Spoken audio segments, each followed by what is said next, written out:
엄마, 저 사람 어딘가 익숙하지 않아? 아들의 떨리는 목소리가 귓가를 때렸지만 이수진은 대답할 수 없었습니다. 손에 들었던 손목시계가 바닥으로 떨어졌고 심장은 귀가 찢어질 듯 요동쳤어요. 부대 정문 앞 작은 매점. 20살 된 외동아들의 입대 선물을 고르고 있었습니다. 그런데 매점 문을 열고 들어온 어떤 한 남성이 커피에 설탕을 넣는 모습을 본 순간 세상이 멈춰버렸어요. 설탕 3스푼. 그 익숙한 손놀림에 온몸의 피가 거꾸로 흐르는 것만 같았습니다. 10년 전 남편은 이 정문 안으로 들어갔다가 다시는 돌아오지 않았어요. 전사 통보를 받은 그날 이후 수지는 이곳을 떠날 수 없었습니다. 혹시 살아서 돌아온다면 제일 먼저 이 길을 지날 거라 믿었으니까요. 그런데 지금 눈앞에 왜인지 모르게 가슴 한쪽이 무너져 내렸습니다. 그때까지는 알 수 없었어요. 이 순간이 모든 것을 바꿔놓을 거라는 걸. 사연 시작 전에 구독 버튼을 눌러주시고 어디서 듣고 계신지 댓글에 남겨주시면 그곳에 늘 행운이 가득하길 바라겠습니다. 매점을 나온 수지는 입대식장으로 향했습니다. 하지만 다리가 제대로 움직이지 않았어요. 엄마, 괜찮아? 얼굴색이 안 좋은데. 준혁이가 어머니 팔을 잡았습니다. 괜찮아. 그냥 갑자기 어지러워서 그래. 앉아 있을래? 내가 물 사올게. 아니야. 어서 들어가야지. 늦으면 안 되잖아. 수지는 억지로 미소를 지었어요. 아들 앞에서 무너질 수는 없었으니까요. 입대식장은 이미 사람들로 가득했습니다. 어머니들은 손수건을 꺼내 눈가를 닦았고 아버지들은 딱딱한 표정으로 단상을 바라봤어요. 수지는 뒤쪽 자리에 앉았습니다. 단상 위 별 2개를 단 사단장이 보였어요. 심장이 다시 요동쳤습니다. 방금 매점에서 본 바로 그 사람. 설탕을 3스푼 넣던 그 손, 왼쪽 눈썹 끝에 작은 점까지 생생했어요. 신병들이 입장했습니다. 준혁이도 그 안에 있었죠. 수지는 아들을 보다가도 자꾸만 시선이 사단장에게로 향했어요. 사단장이 일어나 마이크 앞에 섰습니다. 오늘부터 여러분은 대한민국을 지키는 군인이 됩니다. 그 순간이었어요. 수진의 귀가 쫑긋해졌습니다. 낮고 차분한 목소리. 10년 전 밤마다 들었던 음성과 똑같았어요. 여보, 준혁이 재우고 올게. 조금만 기다려. 온몸에 소름이 돋았습니다. 억양도, 톤도, 말끝을 살짝 올리는 습관까지 전부 일치했어요. 옆자리 아주머니가 감탄하듯 고개를 끄덕였습니다. 수진도 고개를 끄덕였지만 멋있다는 생각은 들지 않았어요. 그저 두려웠습니다. 이 상황이, 이 낯선 기분이. 훈시가 끝나고 사단장이 단상에서 내려왔어요. 신병들 사이를 천천히 걸으며 한 명 한 명 격려했습니다. 어깨를 두드리고 고개를 끄덕이고 따뜻한 말을 건넸어요. 그리고 준혁이 앞에서 멈췄습니다. 이름이 뭔가? 이준혁입니다. 좋은 이름이군. 사단장이 준혁의 어깨에 손을 올렸어요. 톡톡. 정확히 2번. 수진의 눈에서 눈물이 주르륵 흘러내렸습니다. 10년 전 남편은 늘 그렇게 했어요. 아들 어깨를 2번 톡톡 두드리며 우리 아들 최고야 말하곤 했죠. 밥 먹을 때도, 책 읽어줄 때도, 재울 때도 항상 2번. 손수건으로 눈가를 닦았습니다. 하지만 시선은 여전히 사단장을 쫓고 있었어요. 사단장이 단상으로 돌아가고 있었습니다. 걸음걸이를 유심히 봤어요. 왼쪽 다리를 아주 살짝, 거의 눈에 띄지 않을 정도로 절뚝이며 걷고 있었습니다. 남편도 그랬어요. 훈련 중 무릎을 다친 후로 비 오는 날이면 왼쪽 다리를 조금 절었죠. 그때마다 괜찮아, 오래된 거니까 하며 웃어넘기곤 했습니다. 입대식이 끝났어요. 신병들은 생활관으로 향했고 가족들은 자리에서 일어났습니다. 아는 어머니 몇몇이 함께 밥 먹자고 했지만 수지는 정중히 거절했어요. 분식집에 가봐야 한다고 둘러댔죠. 사실은 다른 이유가 있었습니다. 사람들이 하나둘 빠져나갔어요. 수지는 천천히 일어나 출구가 아닌 사단장이 사라진 복도 쪽으로 걸어갔습니다. 확인해야 했어요. 설탕 3스푼, 왼쪽 눈썹 끝점, 목소리, 걸음걸이, 어깨 두드리는 습관. 이 모든 게 우연일 수는 없었습니다. 10년 동안 부대 정문 앞을 지킨 이유가 있었어요. 언젠가 돌아올지도 모른다는 희망 때문이었죠. 발레를 포기한 것도, 해외 공연 제의를 거절한 것도 모두 이 자리를 지키기 위해서였습니다. 남편이 마지막으로 들어갔던 그 정문. 혹시 살아서 돌아온다면 제일 먼저 이 길을 지날 거라 믿었으니까요. 그리고 지금 그 희망이 눈앞에 서 있었습니다. 수지는 사단장이 사라진 방향으로 걸었지만 이미 늦었어요. 복도 끝 문이 닫히는 소리만 들렸죠. 발걸음을 돌렸습니다. 부대 안을 돌아다닐 수는 없었어요. 정문을 나와 분식집으로 향했습니다. 점심 장사 준비를 해야 할 시간이었죠. 사장님, 오늘 늦으셨네요? 단골 아주머니가 물었습니다. 아들 입대식 다녀왔어요. 아이고, 장하시네요. 수지는 앞치마를 두르고 주방으로 들어갔어요. 손은 익숙하게 움직였지만 머릿속은 온통 아까 그 사람 생각뿐이었습니다. 점심시간. 손님들이 몰려들었어요. 수지는 주문을 받고 음식을 만들며 분주하게 움직였죠. 오후 2시쯤이었습니다. 분식집 문이 열렸어요. 수지는 고개를 들었습니다.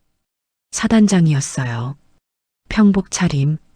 하지만 그 고든 자세는 한눈에 알아볼 수 있었습니다. 사단장은 빈자리를 찾아 앉았어요. 심장이 다시 뛰기 시작했습니다. 어서 오세요. 뭐 드릴까요? 최대한 평온한 목소리였어요. 김치찌개 하나 주세요. 네, 잠시만 기다리세요. 주방으로 들어가 찌개를 끓였습니다. 손이 떨려서 국자를 제대로 잡을 수가 없었어요. 창문 너머로 사단장을 힐끗힐끗 봤죠. 사단장이 물컵을 집었습니다. 왼손으로. 수진의 눈이 커졌어요. 남편도 왼손잡이였습니다. 밥 먹을 때도 글씨 쓸 때도 늘 왼손이었죠. 찌개가 끓어올랐어요. 뚝배기를 들고 밖으로 나갔습니다. 김치찌개 나왔습니다. 감사합니다. 사단장이 숟가락을 집었어요. 역시 왼손. 찌개를 한 숟가락 떠먹더니 고개를 끄덕였습니다. 맛있네요. 그 말에 수지는 잠시 멈칫했어요. 남편도 늘 그렇게 말했거든요. 카운터로 돌아왔지만 일을 할 수가 없었습니다. 자꾸만 사단장 쪽을 쳐다봤어요. 사단장은 밥을 먹다 잠깐 멈췄습니다. 김치를 집어 밥 위에 올려놓았어요. 비벼 먹지 않고 그냥 위에 얹어서 한 입씩. 숨이 멎는 줄 알았습니다. 남편의 습관이었어요. 김치찌개를 먹을 때면 꼭 김치를 밥 위에 올려놓고 먹었습니다. 이렇게 먹어야 제맛이야 하면서요. 설탕 3스푼, 왼쪽 눈썹점, 목소리, 걸음걸이, 어깨 두드리기, 왼손잡이, 김치 먹는 법. 이 모든 게 똑같을 수가 있을까요? 식사를 마친 사단장이 계산대로 왔어요. 두 사람의 거리, 불과 한 뼘. 얼마입니까? 7,000원입니다. 사단장이 지갑을 꺼냈습니다. 카드를 건네는데 수지는 그의 왼쪽 손목을 봤어요. 소매 사이로 살짝 보이는 피부. 무언가 있는 것 같았습니다. 하지만 확인할 수 없었어요. 사단장이 이미 카드를 건넸거든요. 잘 먹었습니다. 감사합니다. 또 오세요. 결제를 마치고 사단장은 분식집을 나갔습니다. 수지는 그 뒷모습을 멍하니 바라봤어요. 문이 닫혔습니다. 수지는 의자에 주저앉았어요. 다리에서 힘이 쭉 빠졌습니다. 당신이야. 분명히 당신이야. 하지만 확신할 수 없었어요. 죽었다고 했는데 어떻게 살아있을 수가 있나요? 국방부에서 직접 전사 통보를 했는데 그날 밤 집에서 오래된 상자를 꺼냈습니다. 남편의 물건들이 들어있는 상자. 사진을 한 장 한 장 넘겼어요. 웃고 있는 남편의 얼굴. 왼쪽 눈썹 끝에 작은 점까지 선명했습니다. 내일 다시 확인해야겠다고 다짐했어요. 손목. 남편의 왼쪽 손목에는 화상 흉터가 있었습니다. 어릴 적 뜨거운 물에 데어서 생긴 흉터. 만약 그 흉터가 있다면 그건 더 이상 우연이 아니었어요. 다음 날 아침, 수지는 평소보다 일찍 분식집 문을 열었습니다. 어젯밤 잠을 한숨도 못 잤어요. 사진 속 남편의 얼굴만 계속 떠올랐죠. 손목 흉터. 그것만 확인하면 됐어요. 오전 10시쯤 군용 지프가 분식집 앞을 지나갔습니다. 사단장이 타고 있었어요. 점심시간이 되었습니다. 어제처럼 사단장이 올까? 수지는 문을 쳐다보며 기다렸어요. 하지만 오지 않았습니다. 오후 1시, 2시, 3시. 손님들은 왔다 갔지만 사단장은 나타나지 않았어요. 저녁 6시. 수지는 분식집 문을 닫으려다 멈칫했습니다. 부대 정문까지 걸어갔어요. 헌병에게 어제 카드를 두고 갔다는 거짓말로 사단장을 찾았지만 회의 중이라는 대답만 돌아왔습니다. 발걸음을 돌렸어요. 포기할 수 없었습니다. 이틀 후 부대 체육대회 현수막을 봤어요. 민간인도 관람 가능했습니다. 그날 가면 볼 수 있을 거야.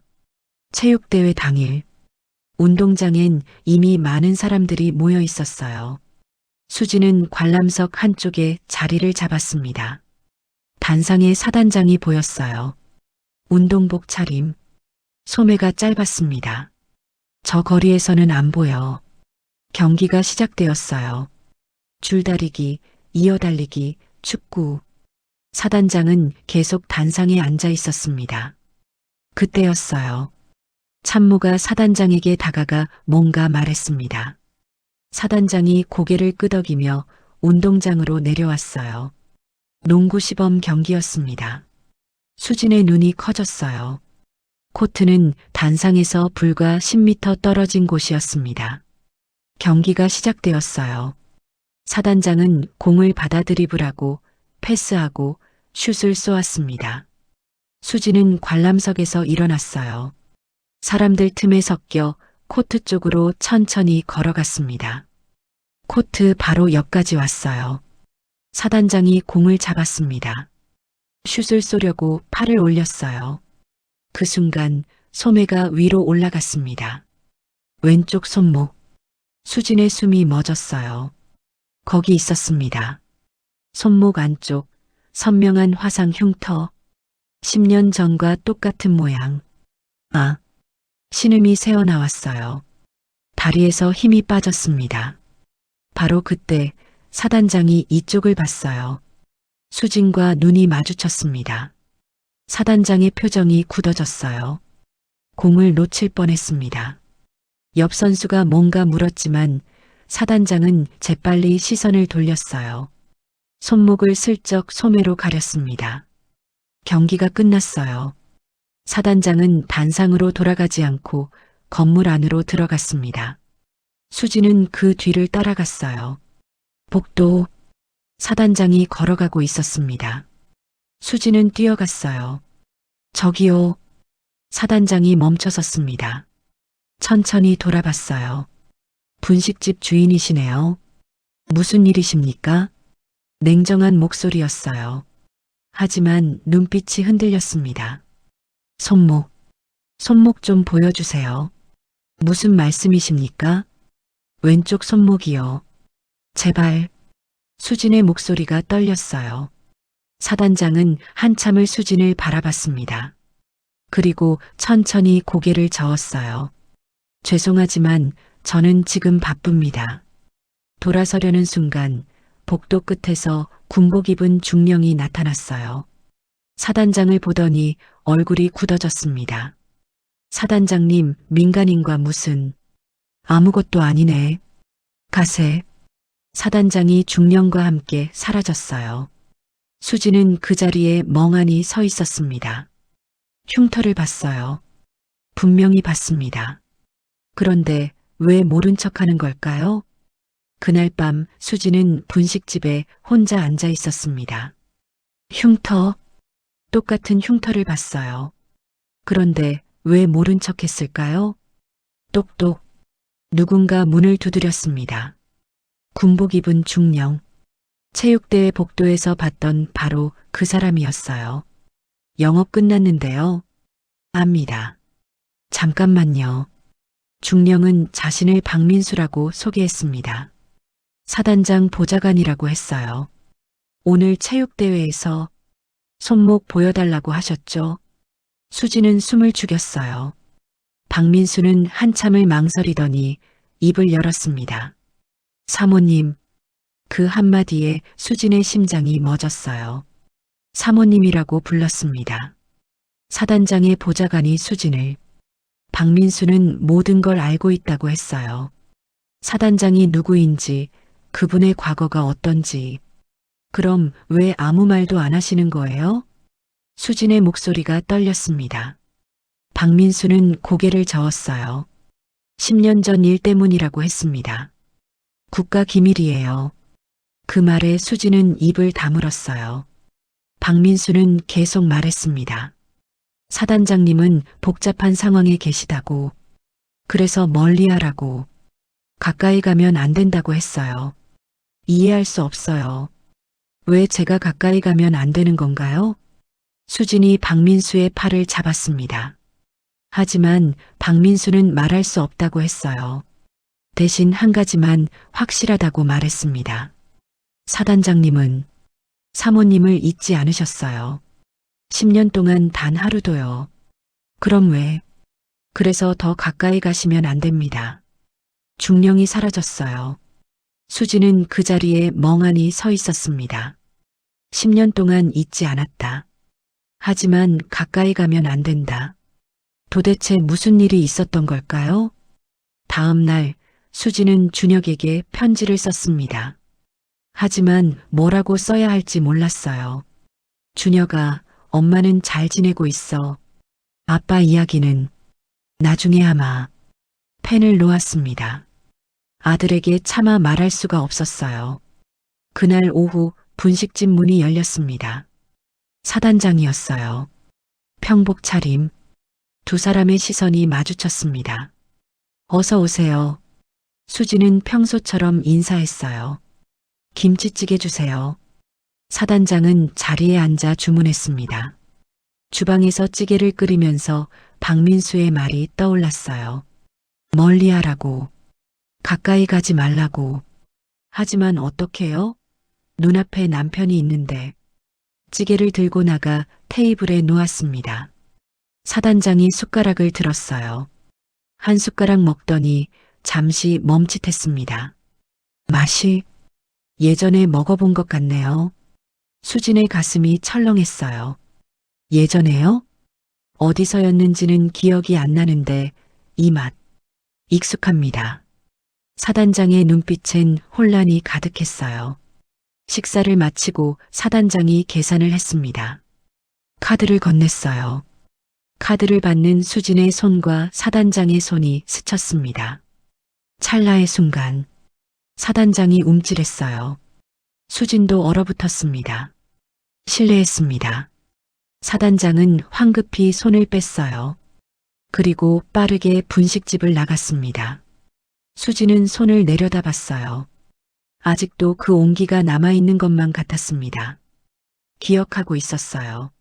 몸이, 마음이 기억하고 있었습니다. 그런데 왜 도망치듯 떠나는 걸까요? 며칠이 지났습니다. 사단장은 분식집에 다시 오지 않았어요. 수지는 매일 정문 쪽을 바라보며 기다렸지만 그의 모습은 보이지 않았습니다. 준혁에게서 편지가 왔어요. 훈련은 힘들지만 잘 버티고 있다는 내용이었습니다. 짧은 편지. 하지만 수지는 그 글자 하나하나를 수십 번 읽었어요. 그날 저녁 분식집 문을 닫으려는데 박민수 중령이 다가왔습니다. 사모님, 드릴 말씀이 있습니다. 박민수는 봉투 하나를 꺼내 수진에게 건넸어요. 안에는 은행 거래 내역서가 들어 있었습니다. 매달 첫째 주, 익명으로 입금된 돈, 분식집 월세와 정확히 같은 금액이었어요. 10년 전부터 매달 빠짐없이 보내신 거라고 박민수가 말했습니다. 수지는 서류를 보며 눈물을 삼켰어요. 10년 동안 단 한 달도 빠짐없이. 박민수가 또 다른 서류를 꺼냈습니다. 준혁의 장학금 후원자 명단, 익명 후원자. 하지만 입금 계좌는 같았어요. 대학 등록금도 생활비도 모두 사단장님이 보내신 거라고 했습니다. 수지는 주저앉았어요. 다리에서 힘이 빠졌습니다. 왜냐고 물었습니다. 왜 이렇게까지 하면서도 우리 앞에 나타나지 않았냐고. 목소리가 떨렸어요. 박민수는 한참을 망설이더니 천천히 입을 열었습니다. 10년 전 북한 침투 작전 이야기를 꺼냈어요. 사단장님께서는 그때 중령이셨고 작전 중 중상을 입으셨다고 했습니다. 하지만 살아계셨어요. 문제는 작전 중 기밀이 노출될 위기가 있었다는 거였습니다. 그래서 군 상부에서 결정을 내렸다고 했어요. 강태민 중령은 전사 처리, 새로운 신분으로 군 복귀. 박민수의 목소리가 낮아졌습니다. 수진의 눈이 커졌어요. 지금의 윤석호라는 이름은 만들어진 것이라고 했습니다. 강태민 중령이 맞지만 법적으로는 윤석호라고. 강태민은 10년 전에 죽은 사람이라고. 세상이 무너지는 것 같았어요. 박민수는 계속 말했습니다. 신분 세탁된 사실이 밝혀지면 군사법 위반이라고. 사단장님은 구속되고 사모님과 준혁 씨도 조사받게 된다고 했어요. 사단장님은 10년 동안 그렇게 사셨다고 했습니다. 가족을 그리워하면서도 가까이 갈 수 없었다고. 그럼 앞으로도 계속. 수진의 목소리가 끊어졌어요. 박민수가 일어섰습니다. 이제 곧 기밀 해제 심사가 있습니다. 조금만 기다려주세요. 그 말에 수진은 고개를 들었어요. 10년이 지났으니 작전 내용 일부가 공개될 수 있다고 했습니다. 그때까지만 기다려달라고. 박민수가 분식집을 나갔어요. 수진은 서류를 꽉 쥐고 있었습니다. 10년 동안 매달 보낸 돈, 장학금, 멀리서 지켜본 남편. 가슴이 미어졌어요. 당신도 힘들었겠네요. 혼자서. 그날 밤 수지는 오랜만에 남편의 군복을 꺼냈습니다. 얼굴을 묶고 소리내어 울었어요.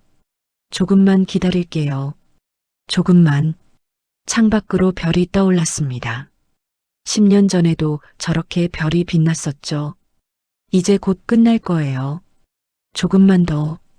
일주일이 지났습니다. 수지는 분식집을 운영하면서도 계속 부대 쪽을 바라봤어요. 혹시 사단장이 나타나지 않을까 하는 마음에. 하지만 그는 오지 않았습니다. 어느 날 오후 박민수 중령이 다시 분식집을 찾았어요. 사모님, 좋은 소식입니다. 기밀 해제 심사가 통과되었습니다. 수진의 눈에서 눈물이 흘러내렸어요. 10년 전 작전 내용 중 일부가 공개 승인을 받았다는 뜻이었습니다. 강태민 중령의 생존 사실도 공식적으로 인정될 수 있다고 했어요. 사단장님께서 곧 찾아오실 거라고 박민수가 말했습니다. 박민수가 분식집을 나가고 수지는 한참을 그 자리에 서 있었어요. 드디어 10년을 기다렸습니다. 그날 저녁 분식집 문이 열렸어요. 사단장이었습니다. 평복 차림. 하지만 이번에는 달랐어요. 눈빛이 달랐습니다. 더 이상 도망치지 않는 눈빛. 어서 오세요. 수진의 목소리가 떨렸어요. 사단장은 자리에 앉지 않고 카운터 앞에 섰습니다. 김치찌개를 주문했어요. 수진은 주방으로 들어가 찌개를 끓였습니다. 손이 떨렸어요. 10년 만에 남편에게 다시 음식을 만들어주는 거였으니까요. 찌개를 들고 나왔습니다. 사단장은 여전히 카운터 앞에 서 있었어요. 수진과 마주보고 앉으라고 했지만 사단장은 여기서 먹겠다고 말했습니다. 숟가락을 들었어요. 한 숟가락, 두 숟가락. 천천히 먹었습니다. 10년 동안 이 맛을 잊을 수가 없었습니다. 그 말에 수지는 참았던 눈물이 터져 나왔어요. 사단장도 숟가락을 내려놓았습니다. 눈가가 붉어졌어요. 당신도 기억하고 계셨군요. 수지는 입술을 깨물었어요. 매일 매순간 기억했습니다. 사단장의 목소리가 떨렸습니다. 수진이 물었어요.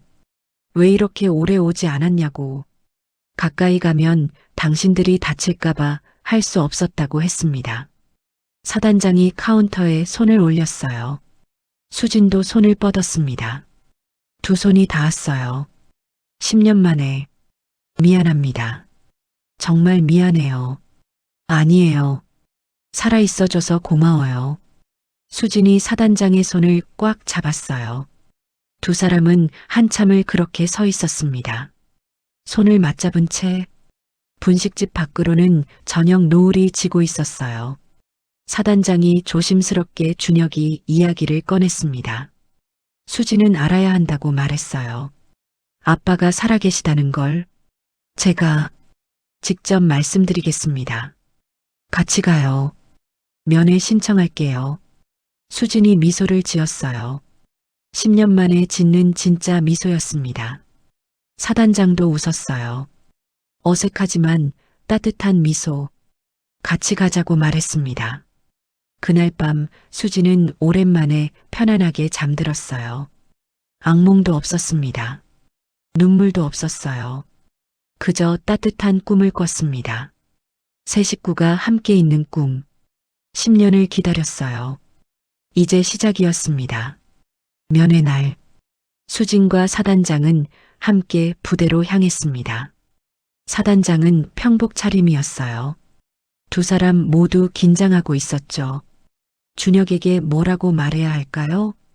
부대에 도착했습니다. 면회실로 안내받았어요. 잠시 후 문이 열렸습니다. 준혁이 들어왔어요. 군복을 입은 아들. 훈련 때문인지 얼굴이 조금 여위어 보였습니다. 엄마. 반갑게 인사하던 준혁은 옆에 서 있는 남자를 보고 당황했어요.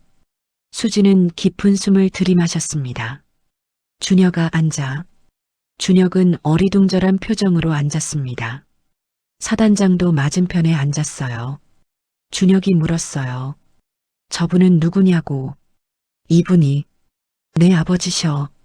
수진의 목소리가 떨렸습니다. 준혁은 멍하니 어머니를 바라봤어요. 무슨 말인지 이해하지 못하는 표정이었습니다. 강태민이라고, 내 아빠라고 수진이 말했어요. 준혁의 얼굴이 하얗게 질렸습니다. 말도 안 된다고, 아버지는 10년 전에 돌아가셨다고 준혁이 말했어요. 준혁아, 나다. 내 아버지. 사단장이 말했습니다. 준혁은 고개를 저었습니다. 아버지는 죽었다고, 장례식도 치렀다고. 하지만 시신은 없었다고 수진이 말했어요. 작전 중에 일이 있었다고, 신분이 바뀐 거라고. 준혁은 두 사람을 번갈아 봤어요. 혼란스러운 눈빛이었습니다. 사단장이 천천히 왼쪽 손목을 걷어 올렸어요. 화상 흉터가 드러났습니다. 이 흉터 기억하니? 준혁의 눈이 커졌습니다. 어릴 적 기억이 떠올랐어요. 아버지가 자신을 안아 올리던 모습, 그때 봤던 손목의 흉터. 준혁의 목소리가 떨렸습니다. 사단장이 일어섰어요. 준혁에게 다가갔습니다. 미안하다. 너무 오래 걸렸구나. 그 말에 준혁의 눈에서 눈물이 흘러내렸어요. 정말 아버지세요? 그래, 아빠야. 준혁은 그 자리에서 무너졌습니다. 사단장이 얼른 아들을 껴안았어요. 아빠, 준혁이 소리내어 울었습니다. 10년간 참았던 눈물이 터져 나왔어요. 수진도 눈물을 흘렸습니다. 세 식구가 드디어 함께였어요. 한참을 그렇게 있다가 준혁이 얼굴을 들었습니다. 왜 이렇게 오래 안 왔냐고 물었어요. 사단장은 준혁에게 모든 걸 설명했습니다. 10년 전 작전 이야기, 신분 세탁, 가족에게 갈 수 없었던 이유. 준혁은 조용히 들었어요. 엄마가 혼자 얼마나 힘들었는지 아냐고 물었습니다. 자신도 힘들었다고. 아빠 없이 자라는 게 얼마나 외로웠는지. 이제 곁에 있을게. 절대 떠나지 않을게. 사단장이 아들을 다시 껴안았어요. 준혁이 고개를 끄덕였습니다. 면회 시간이 끝나고 준혁은 생활관으로 돌아가야 했습니다. 헤어지기 전 사단장이 준혁의 어깨를 톡톡 두드렸어요.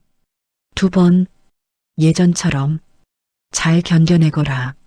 저녁하면 우리 셋이서 밥 먹자. 네, 아빠. 준혁이 처음으로 아빠라고 불렀어요.